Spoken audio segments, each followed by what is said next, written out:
नमस्ते बच्चों। SLT take and YouTube channel पर आप सभी का स्वागत है। बच्चों, आज की इस क्लास में हम कक्षा 6 की गणित की प्रश्नावली 3.1 के संपूर्ण सवालों को हल करेंगे। तो वीडियो में आप लास्ट तक बने रहें और वीडियो का लिंक अपने अन्य सहपाठियों को शेयर कर दें। और वीडियो यदि आपको पसंद आए तो इसको लाइक करें और चैनल को सब्सक्राइब करना ना भूलें, जिससे अगले वीडियो की सूचना है वो आपको समय पर प्राप्त हो जाए। इससे पहले के कुछ वीडियो में हमने अध्याय 2 की सभी प्रश्नावलियों तक के सवाल हैं वो हल कर लिए हैं। यदि आपने वो वीडियो नहीं देखे हैं तो उनका लिंक आपको आई बटन और डिस्क्रिप्शन में मिल जाएगा, वहां से आप उन वीडियो को देख सकते हैं। और वीडियो जब समाप्त होगा तो आपको यहाँ ऊपर की तरफ है आपकी क्लास की प्लेलिस्ट का लिंक भी मिल जाएगा, वहां से आप अपनी क्लास के किसी भी प्रश्नावली के वीडियो को जब चाहे तब आप देख सकते हैं। वहां उस प्लेलिस्ट में आपकी क्लास के गणित के सारे वीडियो एक साथ मिल जाएंगे। तो चलिए अब शुरू करते हैं हमारी आज की क्लास और हल करते हैं इस प्रश्नावली 3.1 के एक प्रश्न को।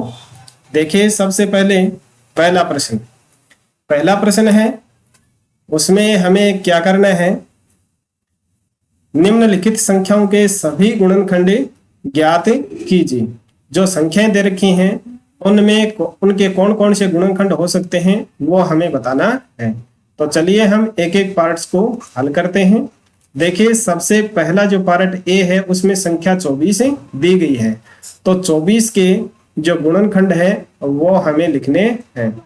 गुणनखंड का मतलब ये है कि उस संख्या का 24 में भाग है वो पूरी बार जाना चाहिए, तो वो होगा इसका गुणनखंड।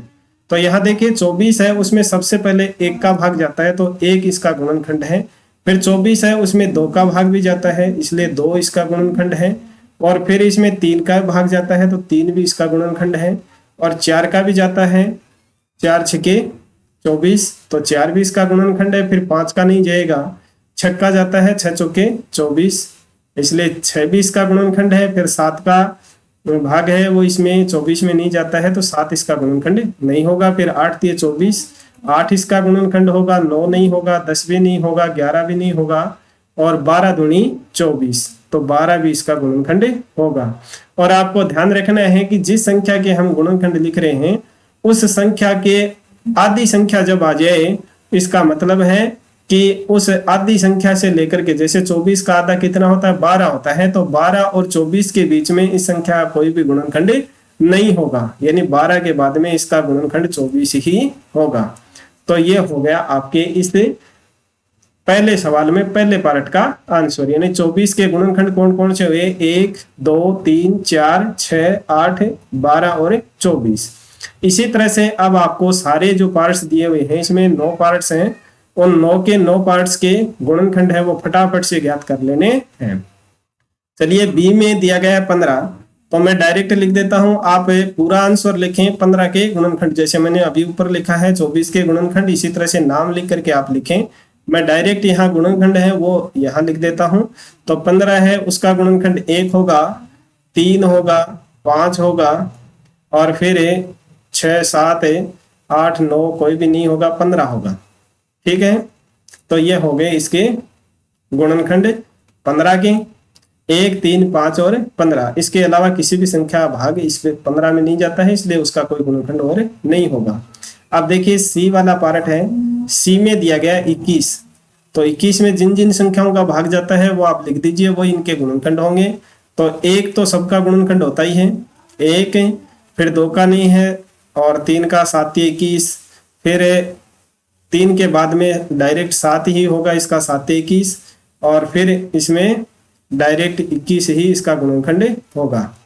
क्योंकि जब 21 के हम गुणनखंड करते हैं तो 3 गुणा 7 है, और दोनों ही संख्याएं क्या हैं, अभाज्य संख्याएं हैं, इनके और कोई टुकड़े नहीं कर सकते, इसलिए और भी इसके गुणनखंड नहीं होंगे, क्योंकि 1 3 7 और फिर इसके अलावा 21 ही इसका गुणनखंड होगा।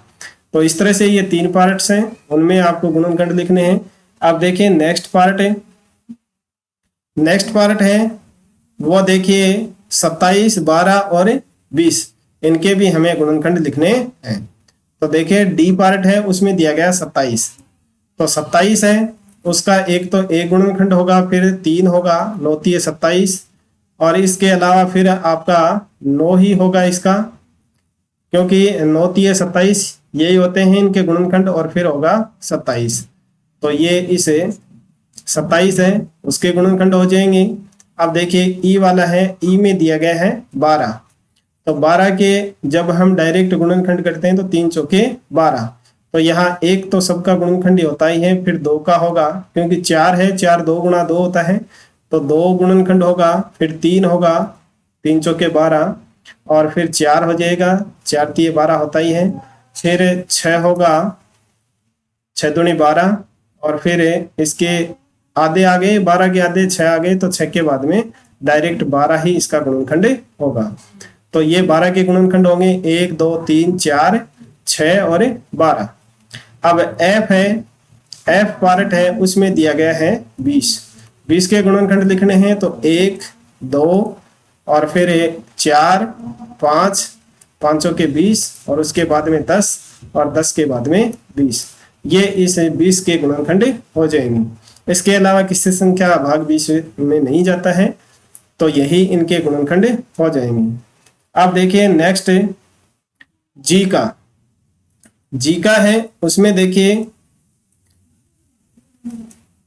जी का है, उसमें 18 दिए गए हैं, तो 18 के गुणनखंड आपको बताने हैं, तो एक तो 1 हो जाएगा, फिर 2 होगा, 2 9 में 18 होता है, फिर 3 6 18 होता है, फिर 6 3 18 होता है, और उसके बाद में आ जाएगा 9 दूनी 18 और 18 एकम 18, तो ये होंगे 18 के गुणनखंड। एच है, एच में दिया गया है 23, और 23 एक अभाज्य संख्या है, इसलिए इसके गुणनखंड 1 और 23 स्वयं ही होंगे, क्योंकि 23 है उसमें 1 के अलावा किसी संख्या का भाग नहीं जाता है, स्वयं उसी संख्या का भाग जाता है, तो 23 है उसके गुणनखंड 1 और 23 होंगे। फिर आई वाला देखिए, आई है उसमें दिए गए 36, तो 36 का एक गुणनखंड होगा 1, फिर 2, फिर 3, 12 3 36 होता है, और फिर इसके बाद में 4 9 4 9 में 36 होता है, फिर 6 6 36 होता है, 9 चौके 36 होता है, 12 3 36 होता है, और इसके अलावा हो जाएगा आपका 12 के बाद में 18 होगा, 18 दूनी 36, और इसके बाद में 36, तो ये हो जाएंगे आपके 36 के गुणनखंड। 1 2 3 4 6 9 12 और 18, और उसके बाद में 36। तो ये था आपका इस प्रश्नावली 3.1 का पहला प्रश्न, जिसमें 9 पार्ट्स दिए गए थे, 9 पार्ट हैं, उनके हमने गुणनखंड ज्ञात किए हैं। आशा है आपको समझ में आ गया होगा। चलिए अब हल करते हैं दूसरा सवाल। दूसरा सवाल है, उसमें आपको गुणज ज्ञात करने हैं, और गुणज ज्ञात करने के लिए आपको उन संख्याओं को बढ़ते क्रम में एक एक संख्या से गुणा करते चलना है, वही आपके गुणज होंगे। और सीधे भाषा में अगर आप समझें तो कोई भी संख्या दी गई है उसका पहाड़ा आप लिख दीजिए, वही उसके गुणज होंगे। तो यहाँ देखिए इसमें दिया गया पहला पार्ट यानी 5 है, उस 5 के गुणज हमें लिखने हैं, 5 के गुणज। तो एक सवाल है वो मैं आपको डिटेल में समझा देता हूं, और उसके बाद में जो पार्ट्स दिए गए हैं उनके मैं डायरेक्ट आंसर लिख देता हूं। तो 5 है, उसके कितने प्रथम 5 गुणज आपको लिखने हैं। तो देखिए पहला जब गुणज लिखेंगे आप तो 5 इसमें दिया गया है, तो एक तो हो जाएगा 5 एकम 5, ये पहला गुणज।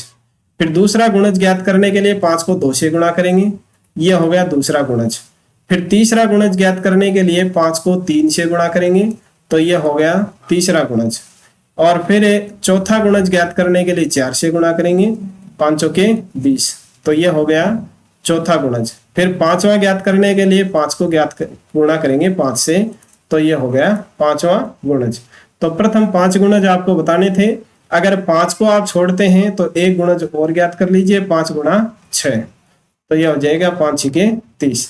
और अगर 5 एकम 5 5 को शामिल करते हैं तो 25 तक 5 गुणज हो जाएंगे, और 5 को यदि छोड़ करके आप लिखते हैं तो 30 तक आपको लिखने हैं। तो इस तरह से आपको गुणज लिखने हैं। 5 एकम 5, 5 दूनी 10, 5 3 15, 5 चौके 20, 5 पंजे 25, 5 छके 30। यानी इस तरह से आपने गुणा किया तो इस तरह से 5 का पहाड़ा है वो बन गया। अब देखिए इसी तरह से बी का है, वो आपको मैं डायरेक्ट करके बता देता हूँ। 8 के गुणज, 8 के गुणज ज्ञात करने के लिए अब आपको 8 का पहाड़ा है वो लिख दीजिए। 8 एकम 8, 8 दूनी 16, 8 तिये 24, 8 चौके 32, 8 पंजे 40 और 8 छिके 48। तो 8 को छोड़ करके ये आपके 5 है, इस 8 के गुणज हो जाएंगे। ठीक है, अब देखिए 9 है तो इसी तरह से आप 9 के गुणज लिख दीजिए। तो 9 का पहाड़ा है वो 5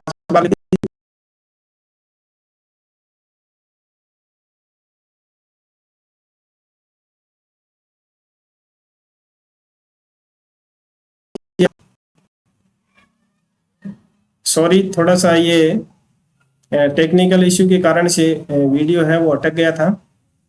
अब देखिए 9 एकम 9, 9 दूनी 18, 9 तिये 27, 9 चौके 36 और 9 पंजे 45 और 9 छिके 48। तो ये हो जाएंगे आपके इस 9 के 5 गुणज। अब देखिए नेक्स्ट तीसरा सवाल, दूसरा जो सवाल है उसमें 3 पार्ट्स दिए गए थे। इसी तरह से अगर आपको और भी कोई संख्याएं दी जाती हैं तो उनके भी आप गुणज इसी तरह से ज्ञात कर सकते हैं। अब जो तीसरा सवाल है उसमें दिया गया है स्तंभ 1 की संख्याओं का स्तंभ 2 के साथ मिलान करना है। ये तो है आपकी स्तंभ 1 की संख्याएं। यहाँ स्तंभ 1 है उसमें 5 संख्याएं दी गई हैं और स्तंभ 2 है उसमें आपके 6 संख्याएं दी गई हैं। तो इनमें से इनका मिलान करना है। तो यहाँ देखिए 35 है, तो 35 ये 7 का गुणज है। 35 है वो 7 का गुणज है क्योंकि 7 के पहाड़े में 35 आते हैं। फिर 15 है, 15 होगा आपके 30 का गुणनखंड। 15 कितने का गुणनखंड होगा? 30 का गुणनखंड होगा क्योंकि 30 में 15 का भाग जाता है। फिर 16 है, 16 8 का गुणज होगा क्योंकि 8 दूनी 16 होता है। तो 16 का हम मिलान कर देंगे 8 से। फिर देखिए 20 है वो 20 का गुणनखंड है क्योंकि 20 में 20 का भाग जाता है। तो जो भी संख्या होती है वो स्वयं भी एक गुणनखंड होती है। अब देखिए 25, तो 25 है वो 50 का गुणनखंड है क्योंकि 50 में 25 का भाग जाता है। तो ये जो सी वाली है 70 का गुणज कोई भी इस संख्या, ये जो पहला स्तंभ दिया गया है उसमें 70 का कोई भी गुणज नहीं है। 70 का गुणज कोई भी नहीं है क्योंकि 70 का गुणज, पहला गुणज है वो 70 होता है और उसके बाद में दूसरा जो गुणज होता है वो 140 होता है। तो इस पहले स्तंभ में कोई सी भी संख्या इसमें नहीं दी गई है। अब देखिए नेक्स्ट और अंतिम सवाल इस प्रश्नावली का, चौथा सवाल। चौथा सवाल है उसमें आपके दिया गया है 9 के सभी गुणज ज्ञात कीजिए जो 100 से कम है। तो देखिए इसको किस तरह से करना है आपको, या तो आप 100 तक की संख्याएं लिख लीजिए और उसमें 9 के जो पहाड़े में आने वाली संख्याएं हैं 100 तक की वो आप लिख दीजिए, या फिर आप डायरेक्ट भी इसका सवाल, इस सवाल का हल है वो कर सकते हैं। 9 के सभी गुणज होंगे जो 100 से कम है,